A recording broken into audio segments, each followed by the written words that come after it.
अगर हम कोई एग्जीबिशन वगैरह में पार्टिसिपेट करते हैं तो हरियाणा गवर्नमेंट 3 लाख रुपए देती है उनको वहाँ प्रदर्शनी लगाने के लिए। लेकिन जैसे ही हम लोग अप्लाई करते हैं तो हम लोगों को कहा जाता नहीं नहीं, आप तो अनऑथराइज सेक्टर में हो तो आपको नहीं मिलेगा, एलिजिबल ही नहीं, मतलब बस हो गया। माननीय सैनी साहब जो हमारे सीएम हैं हरियाणा के, उन्होंने अपने बजट पेश करते हुए साफ शब्दों में कहा कि जहाँ भी अनऑथराइज सेक्टर में उद्योग चल रहा है वो अगर 10 एकड़ रकबा और 50 इंडस्ट्रीज उस एरिया में है, अगर वो अप्लाई करती है तो इस तरह से अप्रूव्ड माना जाएगा कि हाँ ये लोग इंडस्ट्रीज वाले बैठे हुए हैं और अप्रूव्ड है। हेलो नमस्कार, मैं हूं नीरज कुमार, आप देख रहे हैं मोबाइल न्यूज़ 24। आज हम एक बार फिर से आए हुए हैं फरीदाबाद, और यहाँ जिस प्रकार से हरियाणा गवर्नमेंट ने इस वित्त वर्ष में एमएसएमई सेक्टर के उद्योगपतियों को, खास तौर पर उन उद्योगपतियों को जो ग्रामीण क्षेत्रों में थे, रेजिडेंशियल इलाके में थे और उन्हें अपने उद्योग को एमएसएमई पोर्टल पर रजिस्टर करने में दिक्कत आ रही थी, ना तो उन्हें एमएसएमई का सब्सिडी मिलता था, ना बैंक से लोन मिल पाता था। ऐसे उद्योगपतियों के लिए, छोटे छोटे उद्योगपतियों के लिए हरियाणा सरकार ने बड़ी सौगात दी है, और उसके लिए क्या पूरा डाटा है, हमारे साथ बातचीत करने के लिए आरसी चौधरी साहब हैं, जो कि आईफॉर्म के चेयरमैन भी हैं, और ये आपको डिटेल में बताएंगे कि इस योजना का उद्योगपतियों को क्या बेनिफिट होने वाला है। चौधरी साहब, बहुत बहुत स्वागत है हमारे चैनल पे। आप को हम बार बार कष्ट देते रहते हैं। ये बताइए, ये जो बजट आया है हरियाणा गवर्नमेंट का, इसमें जो छोटे उद्योगपतियों, एमएसएमई वाले जो हैं, लघु उद्योगपति कह सकते हैं, उनके लिए जो प्रावधान किया गया है, इसका मायने क्या है और पहले और अब में क्या फ़र्क होगा? देखिए, ये जो लघु उद्योग है, लघु, मीडियम तो सूक्ष्म और सूक्ष्म, ये जो है एमएसएमई, तो ये जो उद्योग है उनको जानकारी दुनियादारी की कुछ नहीं होती। बेचारे रोजी रोटी के चक्कर में अपना कुछ टेक्निकल पता चला तो उस हिसाब से उन्होंने अपनी शुरुआत तो कर दी। सरकार से क्या बेनिफिट मिलेगा या सरकार के लॉ क्या कहता है, हमें क्या करना चाहिए नहीं करना चाहिए, सब कुछ पता नहीं होता है। हाँ, जो 2% इंडस्ट्रीज वाले हैं, जो प्रोग्रेसिव हैं, वो ख्याल रखते हैं कि कहाँ क्या हो रहा है, तो या बड़े उद्योग वाले ही अपने रिश्तेदारों के छोटे छोटे उद्योग लगा के और वो उसका बेनिफिट मतलब दूसरे दूसरे दरवाजे से फायदा वही उठा लेते हैं। जी, तो मैं आज से 15-16 साल से इस पे लगा हुआ था, चूँकि हमारी भी जो इंडस्ट्रीज लगी हुई है, जो आप जहाँ बैठे हुए हैं, सेक्टर 70 है, रेजिडेंशियल एरिया है, सरकार ने इसको रेजिडेंशियल एरिया घोषित कर रखा है। तो यहाँ जो हम बैठे हैं वो अनअप्रूव्ड कहा जाता है, लेकिन हम कहते हैं अनअप्रूव्ड तो ज़रा साफ सुथरा हुआ। मैं तो कहते हैं मैं अनऑथराइज सेक्टर में बैठा हूँ जी, तो वो कहता नहीं नहीं, ये तो बड़ा चीप टाइप का हो गया। तो इस तरह से जो भी हम इंडस्ट्रीज लगाते हैं उसके लिए ये दिक्कत आती है कि वो आपने सही कहा, ना बैंक के हमें फैसिलिटीज़ मिलेगी, ना सब्सिडी गवर्नमेंट की तरफ से मिलेगी। यहाँ तक कि अगर हम कोई एग्जीबिशन वगैरह में पार्टिसिपेट करते हैं तो हरियाणा गवर्नमेंट 3 लाख रुपए देती है उनको वहाँ प्रदर्शनी लगाने के लिए। लेकिन जैसे ही हम लोग अप्लाई करते हैं तो हम लोगों को कहा जाता नहीं नहीं, आप तो अनऑथराइज सेक्टर में हो तो आपको नहीं मिलेगा, एलिजिबल ही नहीं, मतलब बस हो गया। बिल्कुल। तो इस तरह से केवल यही बात नहीं, बाकी जो फैसिलिटीज है वो कुछ नहीं हम लोगों को दिया जाता है। दूसरी तरफ आप देखें तो इंडस्ट्रीज वाले जितने भी यहाँ पे हैं या कहीं भी हैं, जो ऑथराइज सेक्टर में बैठे हुए हैं, उनका जो नॉर्म्स फॉलो कर रहे हैं, उससे तो कोई छूट हमें नहीं मिलती है। दूसरी बात और करें कि जैसे ये अनअप्रूव्ड जो एरिया है उसमें सारे नॉर्म्स फॉलो करते हैं, लेकिन सरकार का खर्चा कोई नहीं है, न रोड पे उनका खर्चा, न पानी पे, न बिजली पे, कुछ भी नहीं। यहाँ हम लोगों ने अपनी फीडर ली, उस फीडर में हम लोगों को 35 लाख के आसपास में खर्चा पड़ा, और हम लोगों ने अपनी फीडर ली, सरकार हमें मदद नहीं करी। तो अनऑथराइज सेक्टर में बहुत सारी दिक्कतें हैं, और उसके ऊपर में 35 करीब हम 15-16 साल से लगे हुए थे। माननीय विपुल जी जब यहाँ पहली बार उद्योग मंत्री बने तो उनसे रिक्वेस्ट किया था इसका नतीजा ये हुआ कि अपने खट्टर साहब जो सीएम उस समय थे 2018 में, वो था, मुझे याद इसलिए आ रहा है कि ये 26 जून था और मैं कनाडा में बैठा हुआ था।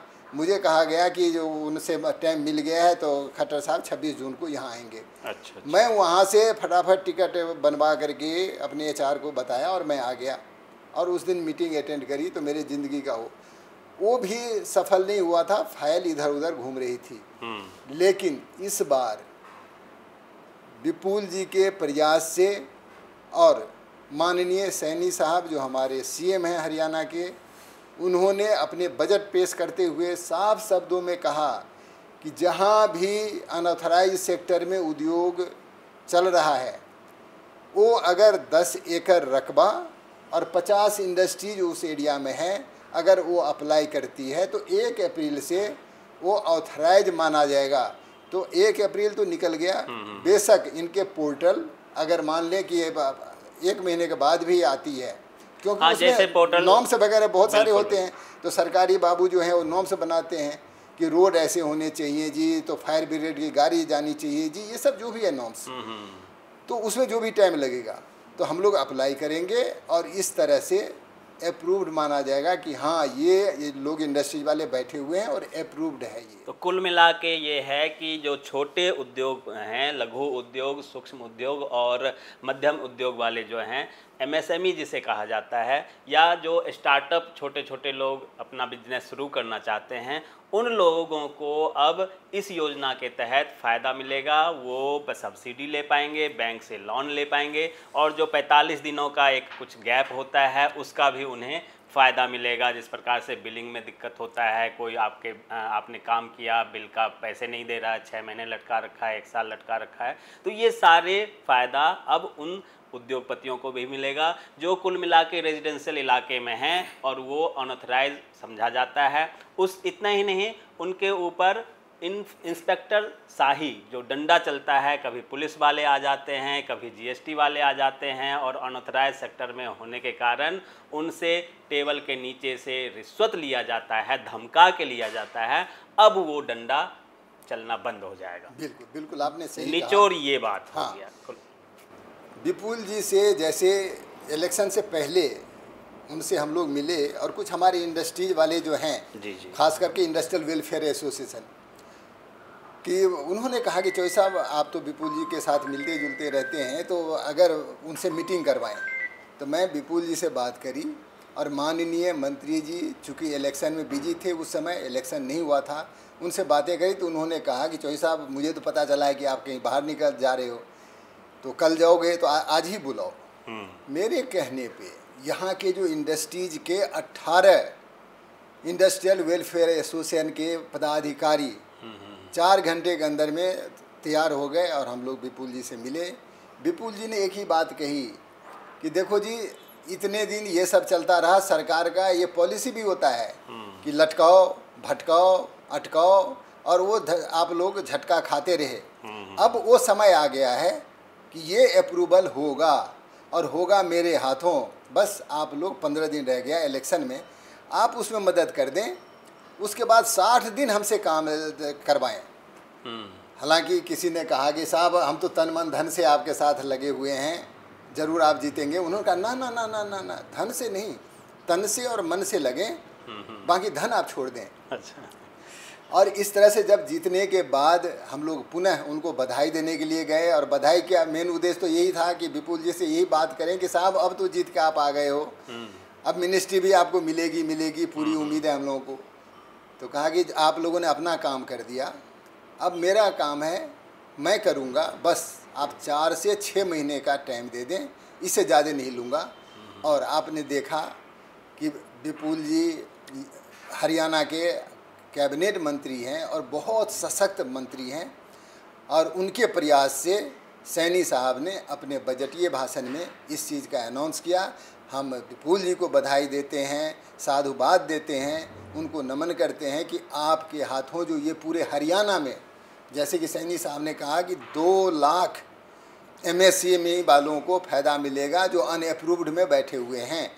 ये हम लोगों के लिए बहुत बड़ी बात है। बिल्कुल, ये बहुत बड़ी उपलब्धि है, ख़ास तौर पे चाहे कहीं भी देश के किसी भी क्षेत्र में लोग रहते हैं, लेकिन उन्हें अपना उद्योग चलाने में जो दिक्कत होता है, ये हम आप सिर्फ सुन के पता लगा सकते हैं, लेकिन वही बता सकते हैं कि दिक्कत क्या क्या होता है। कहीं नगर निगम वाले का डंडा चलता है, कहीं फूड वाले का डंडा चलता है, कहीं पोल्यूशन वाले का डंडा चलता है। मतलब कोई ना कोई आस पड़ोस वाले एक एप्लीकेशन लगा देते हैं कॉलोनी में, और फिर उस एप्लीकेशन को रिमूव कराने के लिए, उस शिकायत को दूर कराने के लिए छोटे उद्योग वाले को कितने पापड़ बेलने पड़ते हैं। नीरज जी, मैं आपको बताऊं, जैसे नगर निगम की आपने बातें करी, अगर मैं एक दीवार यहाँ पे उठा दूं, खड़ी करना शुरू करूं, तुरंत इनके डंडे पड़ते हैं कि भाई आप कंस्ट्रक्शन नहीं कर सकते हैं, जेसीबी ला करके तोड़ देंगे, और बहुत सारी बातें। वैसे ही इंस्पेक्टर सारे महकमे के, वो ESIPF वाले हों, पोल्यूशन वाले लेबर इंस्पेक्टर हों, पोल्यूशन वाले, कि भाई आपके यहाँ ये जो है, ये जो आप रबर की फैक्ट्री लगा रखे हो, इसमें जो भी ये जलता है वो पोल्यूशन पैदा करता है। तो NGT से लेकर के सारे महकमे हम लोगों को यूँ समझता है कि ये तो घर की मुर्गी दाल बराबर, जहाँ जब मर्जी इनके गले दबा दें, और दबाया जाता है, और हम लोग कुछ नहीं कर पाते हैं। बिल्कुल निसहाय, यूँ कहें कि हम लोग निसहाय अभी तक थे। अब इस बजट में जो भी सैनी साहब ने कहा है, हम तो हाथ जोड़ करके उनको नमन करते हैं कि उन्होंने जो काम किया है वो काबिले तारीफ़ है। हमारे जैसे छोटे इंडस्ट्री वाले को इसका बहुत बड़ा बेनिफिट मिलने जा रहा है। तो ये तो हुआ उद्योगपति जो हरियाणा वाले हैं, वो रेजिडेंशियल इलाके में अगर उनका काम है, बिजनेस है, छोटा मोटा बिजनेस कर रहे हैं या इंडस्ट्री लगा रखे हैं, तो उन्हें जो डंडा पड़ता था उससे उन्हें अब छुटकारा मिल जाएगा। पोर्टल चालू हो गया है और उस पर वो अपना रजिस्ट्रेशन करा लें, उसके बाद उन्हें परेशानी नहीं होगी। पोर्टल अभी चालू नहीं हुआ, होने वाला है। पोर्टल चालू होने वाला है। हाँ। तो जैसे ही हो जाएगा, मतलब अगर बजट में आ गया है तो हो ही जाएगा, उस पर रजिस्ट्रेशन कराने के बाद उनकी सारी समस्याएं दूर हो जाएगी। अच्छा, ये जो आप लोगों ने मीटिंग किया और ये जो वित्त मंत्रालय द्वारा पारित किया गया है MSME को लेकर, इसमें आपके आईफॉर्म की क्या भूमिका रही, हमारे दर्शकों को ये बताइए। देखिए, all India forum of MSME आज से 3 साल पहले हम लोगों ने इसकी स्थापना करी, और ये द्वितीय वार्षिक हम लोगों का ये प्रोग्राम था। पिछले बार हम लोग हरियाणा के गवर्नर को बुलाया था, वो आए थे, और इस बार जगदम्बिका पाल जी को हम लोगों ने बुलाया था, वो आए थे। हम लोगों का प्रयास ये है कि MSME को, जैसे नाम से ही आप जानते हैं, all India forum of MSME, तो MSME को क्या फ़ायदा मिल सकता है, उन लोगों को जानकारी नहीं होती है। तो उन लोगों को सरकार के तरफ से क्या फंड्स मिलता है या क्या मिलना चाहिए, कोई सरकारी तंत्र से उनको क्या क्या फ़ायदा हो सकता है। इसके अलावे जो आईफॉर्म है, हम लोग आपस में ये भी करते हैं कि भाई हम माल परचेज करते हैं, हमारे बगल में कोई क्या बना रहा है इसकी जानकारी हमें नहीं है, लेकिन हम लोगों ने ग्रुप बनाया है जिसमें हम लोग अपने शेयर करते हैं प्रोडक्ट का। नतीजा ये हो रहा है आजकल कि वो लोग जो कहीं बाहर से माल मंगाते थे, मैं अपने बात खुद करूं कि मुझे कहीं पे जो ओवरहेड क्रेन चलता है फैक्ट्री में, उसकी ज़रूरत थी, और मैं उसके लिए दिल्ली से और कहाँ से कोटेशन मंगाया। पता चला कि 4 फैक्ट्री छोड़ करके यहाँ पे एक मैन्युफैक्चरर हैं। फिर हमने उनको बुलाया कि आप तो हमारे पड़ोसी और ये बनाते हो, आओ, और हमने उनको ऑर्डर दी। तो हम लोग एक आस्क नाम से आओ सहयोग करें, अच्छा। All India forum of MSME का ये स्लोगन बन गया है कि आओ सहयोग करें। और ये सहयोग किस तरह से, तो जो हमने आपको बताया कि हमें जानकारी खुद नहीं कि हमारे MSME में हमारे अड़ोस पड़ोस में क्या बन रहा है, इससे बाहर निकले तो फरीदाबाद में कहाँ क्या बन रहा है। हम जो आज गाज़ियाबाद से माल मंगाते हैं, हम फरीदाबाद में हमें मिल जाता है वो, और अभी तक हम अंधेरे में थे और गाज़ियाबाद वाले हमें सप्लाई कर रहा है। तो ये जब सब तरीका जो है आपस में विनिमय हम लोग आपस में कर रहे हैं, और इसकी शुरुआत हो गई है। इसका बेनिफिट MSME को मिल रहा है। और ये सब जो हमारा काम है कि MSME को क्या सरकार से मदद मिले, हम लोग जो इंडस्ट्री चलाने वाले हैं एक दूसरे को क्या हम सहयोग कर सकते हैं अपने प्रोडक्ट से, ये सब सारी बातें ये हम लोग प्रयास करते हैं उन लोगों को सहूलियत देने में और दिलाने में। बिल्कुल। तो जो नए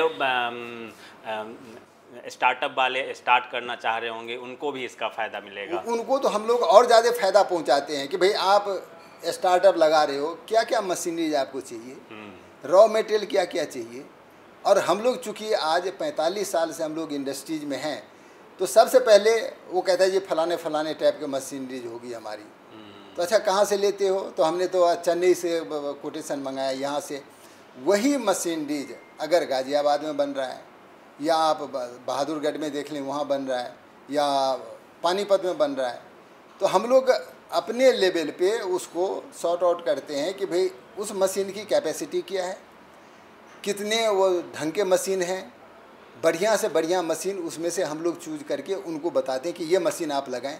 रॉ मटेरियल में बहुत सारे ऐसे केमिकल के मामले में आप लें तो जो केमिकल होता है, जो प्लास्टिक का सामान बनता है, मेन तो मटेरियल कुछ होता है, उसमें कुछ परसेंटेज बहुत ही मामूली वो पड़ता है, जो कि यहाँ पे बहुत कम कंपनी है लेकिन बनाती है।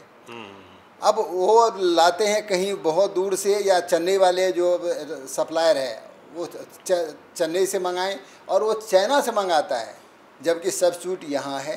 और हम लोग कहते भाई कि कहाँ चाइना से और कहाँ, अगर क्वालिटी में गड़बड़ हुई तो क्या करोगे, यहाँ इसको परखो, हमारे फलाने कंपनी है यहाँ पे, उनसे मटेरियल लो। और इस तरह से बहुत सारे स्टार्टअप वालों को हम लोगों ने इस तरह से सहूलियत दी है, सुविधा होती है। इससे अगर आपने दूर से लाया, कुछ कमी रह गई तो आप शिकायत करने के लिए अपना टाइम ख़राब करके 2 दिन का सफ़र करके आप चेन्नई जाएंगे, या अगर दूसरे शहर में पानीपत जाना हो तो पूरा दिन खराब होगा। ऐसे में अगर आप इसी शहर में आपको वो सारी सुविधाएं मिल जाती है, घर बैठे ही मिल जाता है, और आप कल को शिकायत कर सकते हैं, कोई समस्या है तो आप उनको बुला के शिकायत कर सकते हैं। बिल्कुल, वो हम उनका शिकायत दूर करेगा। हम लोग आपस में बात करते हैं कि भाई इनकी शिकायत है, इन्होंने बेचारे अभी तो स्टार्टअप के लिए उन्होंने कंपनी लगाई है, इनको दुनियादारी का पता नहीं है, कुछ मटेरियल में गड़बड़ी है, तो नहीं जी हम बिल्कुल उसको R&D करके देखते हैं कि उसमें कहाँ कमी रह गई है और तो उनका कंपनसेशन हम देंगे इनको। बिल्कुल। तो ये सारी सुविधाएं उन तमाम छोटे उद्योगपतियों को, स्टार्टअप वाले को मिलता है।